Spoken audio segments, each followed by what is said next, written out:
Welcome to point blank. Point బ్లాంక్లో BC జాతీయ సమాఖ్య అధ్యక్షుడు ఆర్ కృష్ణయ్య ఉన్నారు. కృష్ణయ్య గారు, నయీం ఎన్కౌంటర్ అయ్యాడు అన్న వార్త వినగానే లేకపోతే టీవీలో చూడగానే వచ్చిన ఇమీడియట్ రియాక్షన్ ఏంటి మీకు ఫీలింగ్? అంటే దాన్ని నేను పెద్ద సీరియస్గా పెట్టి ఆలోచించలేదు. అయినప్పటికీ కూడా ఈయన చేసిన అరాచకాలు చాలా చేశాడు. ఇన్ని రోజులు ప్రభుత్వము కావలసి ఆయనతోటి ప్రేక్షక పాత్రతోటి చూసుకుంటూ ఊరుకుంది. అనేక మంది విప్లవకారులను, నక్సలైట్లను, మావోయిస్టులకు, సమాజం కోసం పోరాడేవారిని నిర్దాక్షిణ్యంగా చంపించి విప్లవ ఉద్యమాలనే దెబ్బతీసినటువంటి చేసింది ప్రభుత్వము. ఈరోజు అవసరం తీరినాక మళ్ళీ హత్య చేసి ఈ రోజంగా మళ్ళీ అదే గవర్నమెంట్ ఈ విధంగా చేస్తుంది. అందుకే దీని మీద సిబిఐ విచారణ జరగాలి. సిట్టింగ్ ప్రభుత్వాలు వాడుకున్నట్టే టీఆర్ఎస్ ప్రభుత్వం కూడా నయీంని పావుగా వాడుకుందని చెప్పదలుచుకున్నారు మీరు? తప్పనిసరి.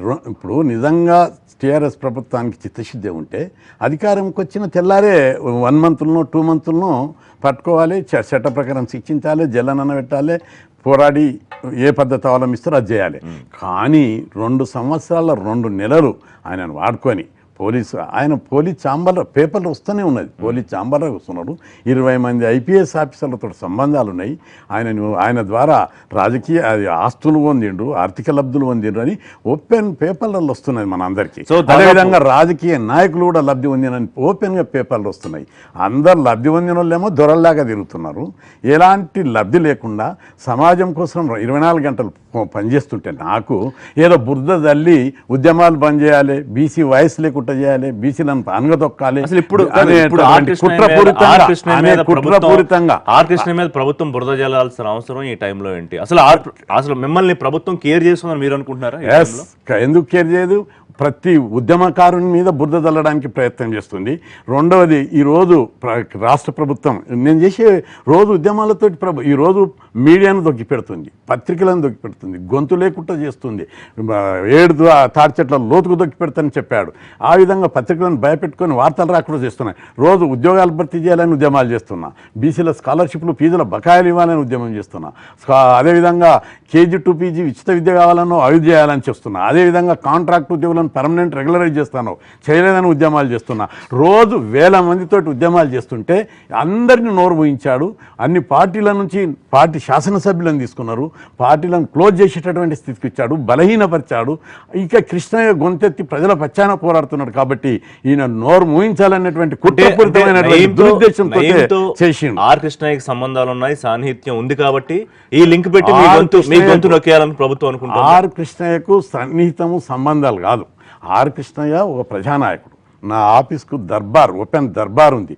రోజు 1000 మంది ప్రజలందరూ వస్తారు, వాళ్ళ బాధలు చెప్పుకునికి వస్తారు, కష్టాలు చెప్పుకునికి వస్తారు. వచ్చిన వాళ్ళ ఆ బాధల కోసం ఎవరికైనా ఫోన్ చేస్తా, ఏ ఫోన్ వస్తే కూడా వాళ్ళని బెదిరించి నాకు మంచి మాటలు చెప్తా, సమాజంలో చట్టబద్ధంగా జీవించమని చెప్తా. అంతేగాని కృష్ణయ్య దాదాపు 30 ఏళ్ల మీ అనుబంధం ముగిసిపోయిందని బాధపడ్డారా?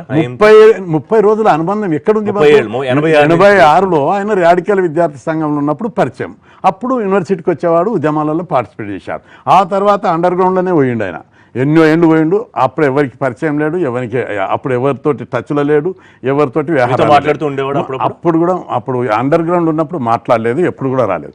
ఎప్పుడు ప్రథమసారి ఎప్పుడు మాట్లాడినంటే నా అనుచరుడు అయినటువంటి ఈయన హత్య చేశాడు. హత్య చేసినప్పుడు మేము ఒక జాయింట్ యాక్షన్ కమిటీ వేసినప్పుడు ఆ జాయింట్ యాక్షన్ కమిటీ కూడా ఈయనను అరెస్ట్ చేయాలి, యాక్షన్ తీసుకోవాలని పోరాడుతున్నాం. అప్పుడు ఈయన ఫోన్ చేసి నేను ఏ పరిస్థితుల్లో ఈ విధంగా నేను చంపలేదు అన్నాడు. చంపంది నువ్వు ఈయనని ఎవరు చంపుతారని మేము బాగా చర్చ జరిగినప్పుడు నేను చంపలేదని ఆయన పద్ధతిలో ఆయన ఎక్స్ప్లెనేషన్ ఇచ్చుకున్నాడు. అప్పుడు మొదటిసారి ఫోన్ వచ్చింది ఆయనకి. ఆ తర్వాత గోవర్ధన్ రెడ్డి నా అనుచరుడు, నా శిష్యుడు, మా ప్రాంతం వాడు, వాళ్ళ ఫ్యామిలీ, వాళ్ళ తల్లి, మా ఊరు సొంత గ్రామము, ఆయనను కూడా చంపాడు. ఆయనను చంపినప్పుడు కూడా ఒక యాక్షన్ కమిటీ పెద్ద ఎత్తున వాళ్ళ భార్య పిల్లలంతా మా ఇంట్లోనే ఉన్నారు. ఈదన్నది వచ్చినప్పుడు కూడా వాళ్ళ భార్య మా దగ్గరనే ప్రొటెక్షన్ తోటి ఉన్నది. ఈ విధంగా నయీం చనిపోయే వరకు మీకు అసలు అవగాహన లేదా కృష్ణ గారు? లేదు అంటే నమ్మశక్యం కాదు. నయీము చాలా పెద్ద సమస్య కాదు. నయీంకు ప్రథమ ముద్దాయి ప్రభుత్వం. నయీంని ఎవరు వాడుకున్నారు? పోలీసులు వాడుకున్నారు. ప్రభుత్వం వాడుకుంది. నయము పాత పరిచయంతో ఎప్పుడైనా ఫోన్ చేస్తే ఫోన్కు మాట్లాడతా, ఫోన్ చేస్తే ఫోన్కు మాట్లాడకుంటుంటా. ఈ విషయం మీరు అంత ముందు ఎప్పుడు బయట చెప్పలేదు కదా. ఎందుకు చెప్తా? ప్రభుత్వం నయీంని అవును, ప్రభుత్వం పోలీసులు వాడుకుంటారంటే మీరు భయపడ్డారు. ప్రభుత్వం నయీం బాధితులు ఎంతో మంది పోలీసులకు చెప్తే పోలీసులు ఆయనకు చెప్పి సంపిపించారు. ఎవరికి చెప్పాలి? ఇప్పుడు పోలీసులు కంప్లైంట్ ఇచ్చారు. నయీం బాధితులు ఎవరైనా పోలీసులకు కంప్లైంట్ ఇచ్చారా? పోలీసులకు కంప్లైంట్ ఇస్తే పోలీసులు ఆయనకు చెప్తే వాళ్ళని కూడా బాధితులు వేరు, మీరు వేరు కదా. మీరు దేనికి వెనకాడరు, దేనికి భయపడము, వెనకాడకుండా నా పద్ధతి ఎవరికి చెప్పాలి? ఎవరికి చెప్పాలి? అందరూ ఆయన సైడే ఉంది, పోలీసులు ఆయన సైడే, గవర్నమెంట్ ఆయనను కోవట్టుగా వాడుతుంది. ఎవరికి ఏమని చెప్పాలి? బాధితులు పేపర్లో చెప్పాం, ఇట్లా గోవర్ధన్ చంపాడు, యాక్షన్ తీసుకోండి. టీవీలలో వచ్చింది. అదేవిధంగా ఇదన్న చంపాడు, యాక్షన్ తీసుకోండి. ఇప్పుడు నయీంకి ఎంతో మందితో పరిచయాలు ఉంటాయి, సంబంధాలు ఉంటాయి. కేవలం మీతోనే ఏమన్నా సమస్య నుండి ఫోన్లో మాట్లాడడం కానీ లేకపోతే మిమ్మల్ని గౌరవించడానికి కారణం ఏంటి? ఆయన ఇంత అరాచకవాదం చేసి, ఇంత డబ్బు సంపాదించి, ఇన్ని భూకబ్జాలు చేసి వ్యవహారాల్లో అనేక మంది రాజకీయ నాయకులకు, పోలీసు అధికారులకు ప్రమేయం ఉంది. ఆయన ద్వారా అనేక మంది కోట్ల రూపాయలు సంపాదించారు. కానీ నేను ఎప్పుడు ఒక్క పైసా కూడా ఆర్థికంగా లబ్ధి ఉండలేదు. అట్లా ఎందుకంటే ఆయనకు నాకు సన్నిహితం ఉండే, ఎప్పుడు 86 అలా రోజు వచ్చి ఉండే. నేను అడిగితే ఏమని ఇచ్చేవాడు. కానీ నేరుగా రూపాయి తీసుకోకపోయినా మీరు ఎమ్మెల్యేగా పోటీ చేసినప్పుడు మొత్తం ఫండింగ్ చేసిన ఎమ్మెల్యే అప్పుడు ఫండింగ్ ఒక 10 పైసలు కూడా చేయలేదు. పార్టీ చేసి పార్టీ గెలిపించుకుంది. పార్టీ నుంచే నా ఖర్చు అంతా కూడా తెలుగుదేశం పార్టీ ఖర్చు పెట్టుకుంది. ఈ నయీం కానీ ఇంకొకరు కానీ పెట్టారు. నేనే నిజంగా పైసలు సంపాదించుకోవాలంటే ఇదంత అవసరం లేదు. నేను కాంట్రాక్టులు చేస్తా, వ్యాపారాలు చేస్తా, పరిశ్రమలు పెట్టగలుగుతా, 100 కోట్లు సంపాదించేటటువంటి శక్తి ఉంది. అయినప్పుడు కూడా జాతి కోసం పోరాడి ఫీజుల రియంబర్స్మెంట్ పెట్టించాను. లోకల్ బాడీ ఎన్నికల, పంచాయతీరాజ్ లోకల్ బాడీ ఎన్నికల్లో అనేక పోరాటాలు చేసి, హైకోర్టులో సుప్రీంకోర్టులో కొట్టి ఉద్యమాలు చేసి ఈరోజు సర్పంచులు అవుతుండ్రు, ఎంపీటీసీలు, జడ్పీసీసీలు అయినారంటే 86 నుంచి కొట్లాడి పెట్టించిన 93లో కూడా కొట్లాడి ఈరోజు 34% పెట్టించాం. లక్షలాది అనేక ఉద్యమాలు చేసి లక్షలాది ఉద్యోగాలు భర్తీ చేయించిన ఆత్మగౌరవం గురించి పోరాటం తప్ప. బంధం ఇప్పుడు ఆర్థిక బంధంగా మారలేదు కాబట్టి, మీరు ఎప్పుడు భవిష్యత్తులో ₹1 అడగరనే నమ్మకం ఉంది కాబట్టి మీకు అంత విలువ ఇచ్చి మీతో రెగ్యులర్ గా టచ్ లో ఉండేవాడా నయీం? రెగ్యులర్ టచ్ అనేది మీకు గవర్నమెంట్ రెగ్యులర్ టచ్ ఉన్నది అనేది మీరు గవర్నమెంట్ అడగండి, లేదా టెలిఫోన్ డిపార్ట్మెంట్ని అడగండి. ఎన్నిసార్లు ఫోన్ చేసినట్టు వాళ్ళ దగ్గర రికార్డు ఉంటుంది. లెడదాం కమ్. అందుకే నేను సిబిఐ ఎంక్వైరీ అడుగుతున్నా. ఎప్పుడో ఒక సందర్భంలో మాట్లాడినానికి రిప్లై ఇస్తాను అంతేవరకు. కానీ మొత్తం వ్యవహారంలో డైరీలో పేర్లు ఉన్నాయని, లింక్ ఉన్నాయని వస్తుంది. కేవలం కొంతమంది మాత్రమే, ముఖ్యంగా ఆర్ కృష్ణయ్య ఎందుకు నేను మీడియా ఎందుకు వచ్చి అంటే ఎలాంటి సంబంధం లేదు, ఎలాంటి లబ్ధి పొందలేదు ఆర్థికంగా కానీ లావాదేవీలు. ఒక పత్రికలో రాస్తుంది ఆ విషయం లోపల లేదు కాబట్టే ఓపెన్గా వచ్చి మాట్లాడుతున్నా. ఉన్నోడు రాడు, ఉన్నోడు అంటే వచ్చే టైమింగ్ 1-2 రోజుల్లో ఈ సంబంధం ఉన్న నేతలందరికీ సిఆర్పిసి సెక్షన్ కింద నోటీసులు ఇస్తారు, సిట్ విచారణకు పిలుస్తుంది అన్న టైమింగ్ లో మీరు వచ్చి బయటకు వచ్చి చెప్పడం వల్ల ఉంటే హ్యూమన్ ఎవరెవరికి ఉన్నాయో వాళ్ళందరికీ హ్యూమన్ చెప్పు. ఆధారాలు ఉంటాయి కదా, ఎవరికి ఉన్నా ఆధారాలు ఉంటాయి. రెండవది ఆధారాలు, ఏం ఆధారాలు? పోలీసులకే లింక్ ఉంది. 25 మంది 30 మంది ఐపీఎస్ ఆఫీసర్లకు లింక్ ఉంది. అధికార పార్టీలో ఉన్న మంత్రులకు, ఎమ్మెల్యేలకు షేర్ చేసుకున్నాడా? ఎవరు డీజీపీ స్థాయి ఆఫీసర్లు ఎవరు, లేకపోతే మాజీ మంత్రులు ఎవరు అనేది మీతో ఎప్పుడైనా ఓపెన్గా పేపర్లు వచ్చిందే తెలుసు నాకు. అది అందరికీ షేర్ చేసుకోలేదు. సమయం వచ్చినప్పుడు వాళ్ళ అనుచరులు చెప్తారు అంతా, ఎవరెవరు ఉన్నారు, సీనియర్ పోలీస్ ఆఫీసర్లు ఎవరు, అవన్నీ తెలివై కదా నాకు. ఎట్లా తెలుస్తాయి చెప్పు? ఆయన మాజీ మంత్రులు అంటే పేపర్లు వచ్చిందే నాకు తెలుసు. రిపోర్టర్స్ డైరీలు ఉన్నాయి అనే విషయంతో తెలుసు. ఇప్పుడు నేను పేపర్లో చదివి నాకు తెలుసు అంటే అర్థం ఉంటుంది, ఎందుకంటే నాకు నయీంతో డైరెక్ట్ గా కాంటాక్ట్ లేదు కాబట్టి. నయీంతో ఉన్న కాంట్రాక్ట్ గురించి మేము ఈ విషయాలు మాట్లాడడం కదా. ఆయన ఏదో సందర్భంలో ఏదో విషయం వచ్చినప్పుడు మాట్లాడతాడు. మాట్లాడినప్పుడు కొద్దిసేపు 5-10 నిమిషాలు మాట్లాడతాడు, 15 నిమిషాలు మాట్లాడినందాడు అంతకీ చాప్టర్ క్లోజ్. కానీ ఇది ఒక పెద్ద జాతీయ సమస్య లెక్క కాదు కదా. అసలు సమస్య లబ్ధి పొందినతోటి సమస్య ఉంది, అధికారంలో ఇంకా ఎవరెవరితో క్లోజ్ గా ఉంటాడు మీరు అన్నారు, మీ ద్వారా లొంగిపోదాం అనుకున్నాడని. మీతో పాటు ఇంకో 4-5 రాజకీయ నాయకులు అంటే ప్రజా సంఘాల నాయకుల పేరే చెప్పి మధ్యలో లొంగిపోదామని అనుకున్నాడు. అన్న నీతో పాటు ఇంకా 3-4 పేర్లు నాయకులతో, ప్రజా సంఘాలు ఓపెన్గా తిరిగే నాయకుల మధ్యలో లొంగిపోదామని అనేక విషయాలు. ఎందుకు లొంగిపోదాం అనుకున్నాడు అంటే అది ఆయన బాధలేదో చెప్పాడు. ఎందుకంటే ఒక దాదాపు ఒక నేర సామ్రాజ్యంలో అంతుబట్టన నేర సామ్రాజ్యం సృష్టించుకున్న నయీం ఎందుకు హఠాత్తుగా లొంగిపోదాం అనుకున్నాడు? అంటే ప్రభుత్వంతో విభేదాలు వచ్చి నా భావన ఉండొచ్చు, థ్రెట్ ఉందని ముందే పసిగట్టే లొంగిపోదామని ఉండొచ్చు. నేనన్నా మీరు అందరితోటి మాట్లాడి ఓపెన్గా వచ్చి చేస్తుంటే అందరి సరిగా నేను కూడా వస్తాను. మీరు కూడా మాట్లాడారు ప్రభుత్వంతో? మాట్లాడలే, అంతట్లోనే చనిపోయాడు కదా, ఎన్కౌంటర్ అయింది. అందరితోటి మాట్లాడు, అందరు వచ్చినప్పుడు నేను వస్తాను చెప్పాను. ఆ టైప్లో మీతో పాటు ఇంకా 3-4 కీలకమైన నేతలు ఉన్నారు. ఆ పేర్లు ఈ సందర్భంలో అందరి పేర్లు మనం చెప్పలేం. ప్రభుత్వంలో ఉన్న వాళ్ళ పేర్లు కానీ ఇంకో నాయకుని పేర్లు కానీ ఈ సందర్భంలో మనం చెప్పి కాంట్రవర్సీ కాదు. రెండవది ఇంత చర్చ చేయవలసింది కాదు. ఇప్పుడు ఒక ఉద్యమానికి నిబద్ధతతోటి పోరాడుతున్నా, అన్ని వదులుకొని పోరాడుతున్నా.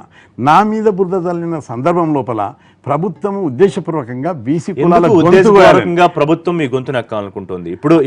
ఇప్పుడు మీ వల్ల ప్రభుత్వానికి ఉన్న థ్రెట్ ఏంటి? అసలు మిమ్మల్ని కేర్ చేస్తుంది ప్రభుత్వం, తెలంగాణ ప్రభుత్వం అనుకుంటున్నారు? ఇప్పుడు కేర్ చేసుడు కాదు, భయపడుతుంది. అందుకే ఈ విధంగా బురద చల్లుతుంది. నిజంగా దమ్ముంటే సిబిఐ ఎంక్వైరీ పెట్టమని అంటున్నాం మేము. నిజంగా చిత్తశుద్ధి ఉంటే సుప్రీంకోర్టు సిట్టింగ్ జడ్జితో విచారణ జరపమంటున్నాం. ఈ వ్యవహారం లోపల ఏ మాత్రం ఇంత కూడా లింక్ లేనటువంటి, ఎలాంటి వ్యవహారం లేనటువంటి మాట్లాడితే ఇప్పుడు మాట్లాడతారు. గుడికి దొంగ పోతాడు, దొర పోతాడు. ఆఫీస్కు మంచోడు వస్తాడు, చెడ్డోడు వస్తాడు. అంత మాత్రాన ఫోన్లో మాట్లాడినంత మాత్రాన లింక్ ఉన్నాయి, అవి ఉన్నాయి, ఇవి ఉన్నాయి, భూమి కబ్జాలు ఉన్నాయి. అవన్నీ బురదల కార్యక్రమాలు కావా? ఎందుకు అవసరమా? ఎవరిని దెబ్బకొట్టాలో రాజకీయంగా అనుకుంటున్నారు, వాళ్ళకి లింక్ పెడతాడు. అందరి మీద ఎందుకు పెడతాడు ఆయన? చాలా మంది మీరు అందరు చూస్తున్నారు రాష్ట్ర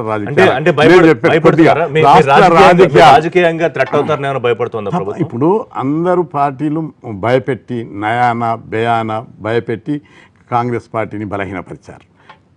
టీడీపీలు ఉన్న వాళ్ళందరినీ తీసేసుకున్నారు. ఇంకా కృష్ణయ్య రావడం లేదని అదన్నా ఉండాలి. లేదా ఈయన అవన్నీ ఇప్పుడు సందర్భం కాదు. పోయినా పోలేదు కాబట్టి అదే మీకు ఎగ్జాంపుల్. పోలేదు కాబట్టి అదే ఎగ్జాంపుల్ మీకు. పోయినా నేను పోలేదు, అందరు పోయిన నేను ఎందుకు పోలేదు కాబట్టి వాళ్ళు ఏమనుకుంటున్నారు నేను చెప్తాను అట్లాగా. అది అవన్నీ నేను చెప్తాను. ఎందుకంటే మీరు ముఖ్యమంత్రి అవ్వలేదని 2014లో నయీం బాధపడ్డాడు. మిమ్మల్ని ముఖ్యమంత్రిగా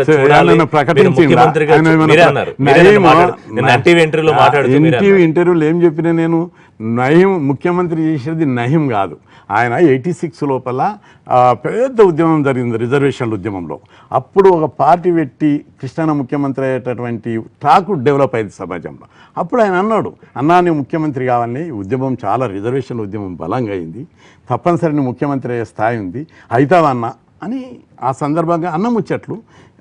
ఎవరైనా ఆయననే కాదు చంద్రబాబే అన్నాడు. ఇంకా ఆయన అనేది ఏముంది, ప్రజలందరూ అన్నారు.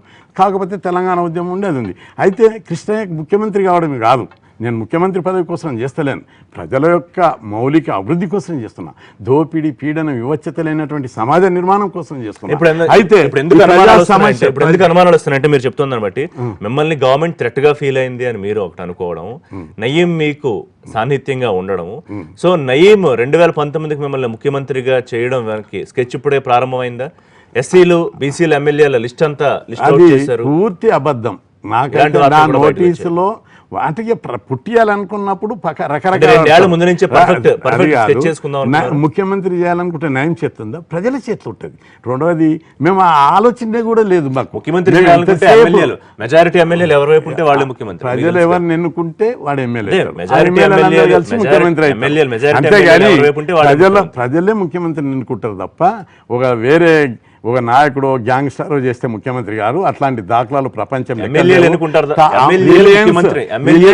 అది కాదు. రిలయన్స్ అంబానీ వంటి వాడు కూడా ముఖ్యమంత్రులను చేయలేడు. చూసినాం, కేజ్రీవాల్ ముఖ్యమంత్రి అయ్యారు.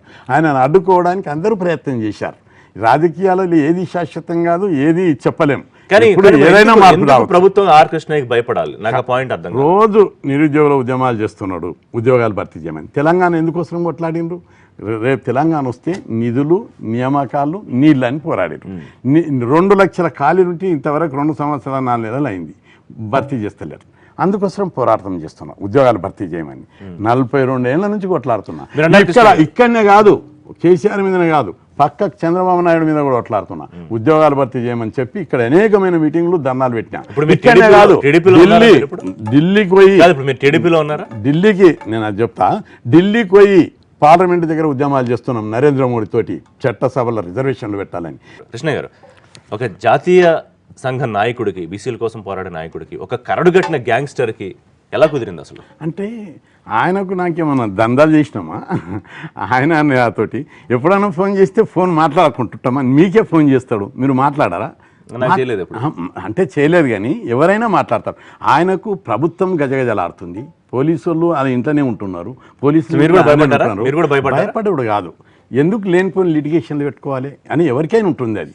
కాబట్టి ఎవరైనా ఫోన్ చేస్తే మంచిగా మర్యాద మాట్లాడడం, 4 హితవచనాలు చెప్పడం, అంతవరకే తప్ప అనవసరంగా ఈ ప్రభుత్వం ఉద్దేశపూర్వకంగా బురదలనికి ఏదో చేస్తే అందరు దాన్ని ఒక పెద్ద ఇష్యూగా చేస్తారు. అసలు నిందితులు ఎవరు? ప్రభుత్వమే, రాష్ట్ర ప్రభుత్వమే నిందితుడు. 15 ఏళ్ళు ఆయన రోజు హత్యలు చేసి తలకాయలు వేలాడగడుతుంటే ఈ ప్రభుత్వం ఏం చేసింది? పోలీసులు కొమ్ముగాసింది, నాయకులు దందాలు చేసి సెటిల్మెంట్ చేసుకుని కోట్ల రూపాయలు, 100 కోట్లు సంపాదించుకున్నారు, భూములు కబ్జాలు పెట్టిండ్రు ఆయనను వాడుకొని. అసంటి వాళ్ళు సైడ్ ట్రాక్ చేయడానికి అన్ని ప్రభుత్వాలు, తెలుగుదేశం అధికారంలో ఉన్నప్పుడు, కాంగ్రెస్ అధికారంలో 15 ఏళ్ళ సింపుల్ పాయింట్, 15 ఏళ్లలో ఏ ప్రభుత్వాలు ఉన్నాయో అవన్నీ వాడుకొని చేసి ప్రజలను ఇబ్బందులకు చేసి మళ్ళీ వేరే ఏ సంబంధం లేకుండా ఎప్పుడో ఫోన్లో మాట్లాడితే దాని మీద కృష్ణయ్య కూడా సంబంధం ఉన్నదంటే, సంబంధం ఉంటే ప్రూవ్ చేయాలి కదా. ఏ సంబంధం ఉంటుంది? మీడియా ముందుకు వచ్చి, అవును, నేనేం ఒక పత్రిక అధికార చేయకపోతే, ఏ లింకు లేకపోతే మీరు ఎందుకు కంగారు పడతారు? లింకు కాదు, అది పరిచయము. ఒకప్పటి శిష్యుడు, ఒకసారి ఫోన్ చేస్తే ఫోన్ చేసినామని అంతవరకే లిమిట్ ఉందని చాలా డేర్గా చెప్పిన. Back to point blank. BC జాతీయ సమాఖ్య అధ్యక్షుడు కృష్ణయ్య మనతో ఉన్నారు.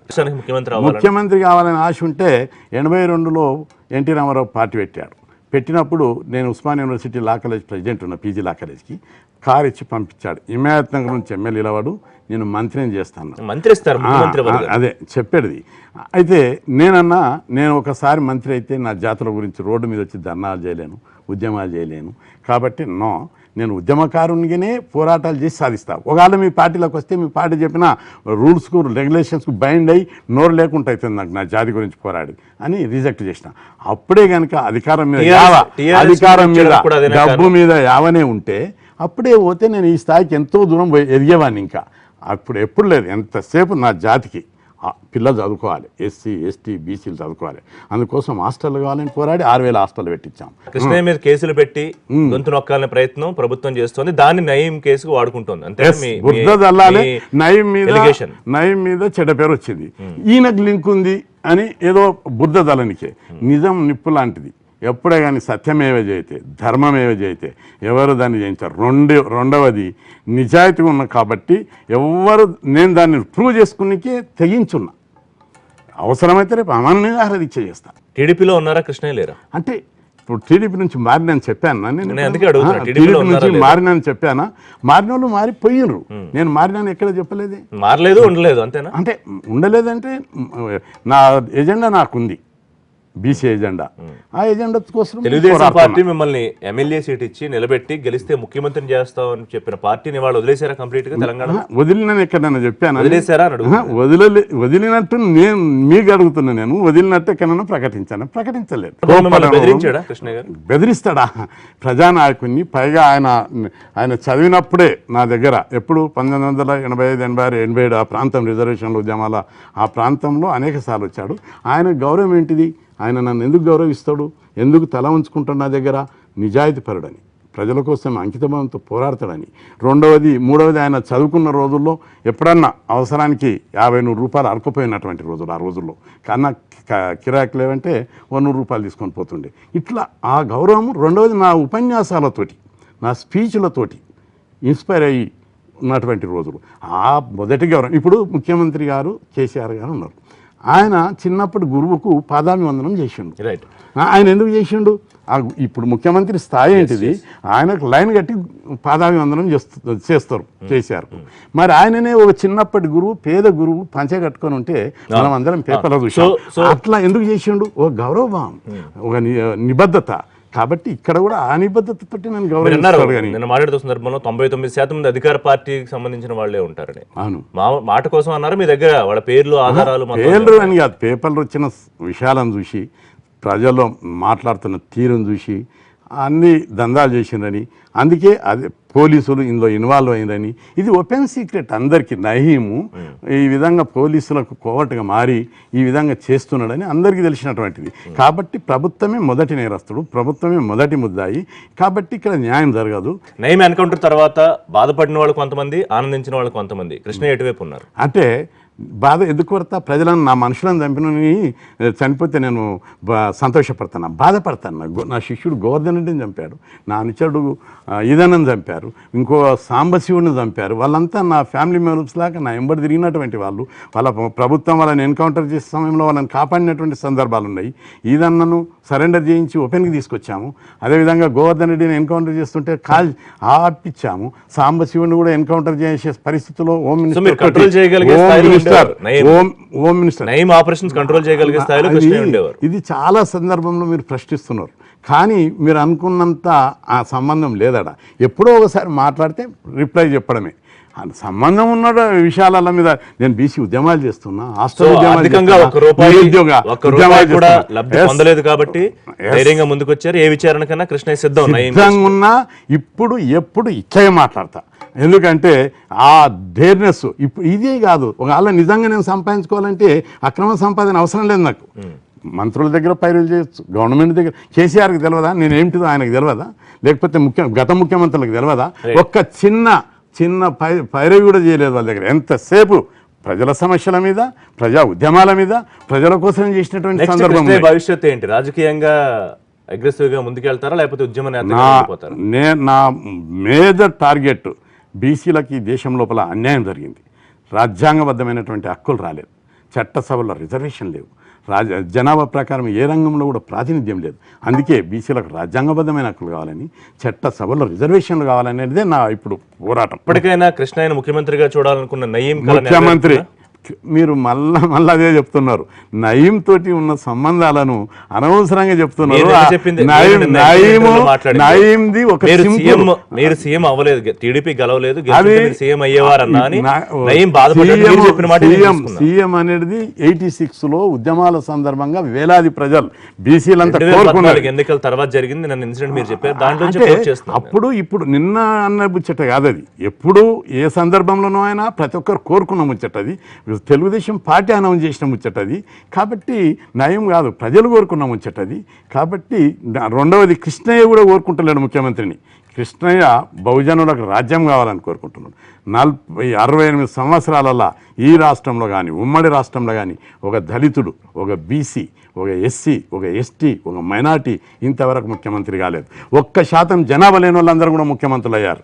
కానీ ఇంత 80-90% ఉన్నటువంటి బలహీన వర్గాలు, బహుజనులు రాజ్యాధికారం రాలేదు. ఇదేమీ ప్రజాస్వామ్యం అని గొంతెత్తి ప్రశ్నిస్తున్నారు. తెలుగుదేశం పార్టీలోనే కొనసాగుతారా, వేరే పార్టీ అది సమయం కాలం నిర్ణయిస్తుంది. నేను రాజకీయాల్లో ఉంటానా లేదా ఉద్యమకారంగా పోరాడతామా అనేది ఎప్పటికప్పుడు టైంను బట్టి నిర్ణయాలు తీసుకునేది ఉంటుంది. ఇప్పుడు కాపులను బీసీలో చేర్చాలి అన్న డిమాండ్ మీద మీ ఒపీనియన్ ఏంటి? బీసీ కమిషన్ నిర్ణయిస్తుంది అది ఏ కులాన్ని కలపాలి, జాతీయ సమాఖ్య అధ్యక్షుడిగా మీ ఒపీనియన్ ఏంటి? అంటే అర్హత లేనటువంటి కులాలను బీసీ జాబితాలకు కలపడాన్ని మేము వ్యతిరేకిస్తాం. కాపులకు అర్హత ఉందా లేదా అది బీసీ కమిషన్ నిర్ణయిస్తుంది. ఏ జనాభా లెక్కలు తీసి జనాభా ప్రకారం ఉన్నారా లేదా, విద్యా ఉద్యోగ రంగాలలో ప్రాతినిధ్యం లేని కులాలకు మాత్రమే బీసీ జాబితాలు కలుపుతారు. కాపుల జనాభా ఎంత, విద్యా ఉద్యోగ రంగాల ప్రాతినిధ్యం ఏమిటిది, ఇది రాజకీయ నిర్ణయం కాదు, సాంకేతికపరమైన నిర్ణయం. కాబట్టి దాని నిర్ణయం ప్రకారం నిర్ణయం తీసుకుంటారు తప్ప ఇంకో నిర్ణయం కాదు. బీసీలకు ఈ దేశంలో అన్యాయం జరుగుతుంది. ఏళ్ళుగా ఉద్యమ నేతగా ఉన్న మీరు కంగారు పడాల్సిన అవసరం లేదు, భయపడాల్సిన అవసరం లేదు. తప్పు చేయని వాళ్ళు తప్పు చేయలేదు కాబట్టి చెయ్యలేదు. ఇది కాదు ఇంకెప్పుడు ఎక్కడ కూడా డబ్బు యాస లేదు నాకు. డబ్బు యాస ఉంటే ఇది అంతా చేయవలసిన అవసరం లేదు. వ్యాపారం చేయగలుగుతా, కాంట్రాక్టులు చేయగలుగుతా, రియల్ ఎస్టేట్ చేయగలుగుతా, దర్జాగా తిరిగి దర్జాగా ఉండొచ్చు. ఈ ఉద్యమాలల్లా, రాజకీయాలల్లా రోజు టెన్షన్ పెట్టుకొని ఉద్యమం సంఘర్షణ చేయవలసిన అవసరం లేదు. ఒక జాతి కోసం చేస్తున్నా కాబట్టి అనేక స్కీములు పెట్టించిన. థ్యాంక్ యూ కృష్ణ గారు పాయింట్ బ్లాంక్ వచ్చినందుకు. ఇది బీసీ జాతీయ సమాఖ్య అధ్యక్షుడు ఆర్ కృష్ణయ్యతో పాయింట్ బ్లాంక్. వచ్చే వారం పాయింట్ బ్లాంక్ లో మళ్ళీ కలుద్దాం. దిస్ ఇస్ ఋషి సైనింగ్ ఆఫ్.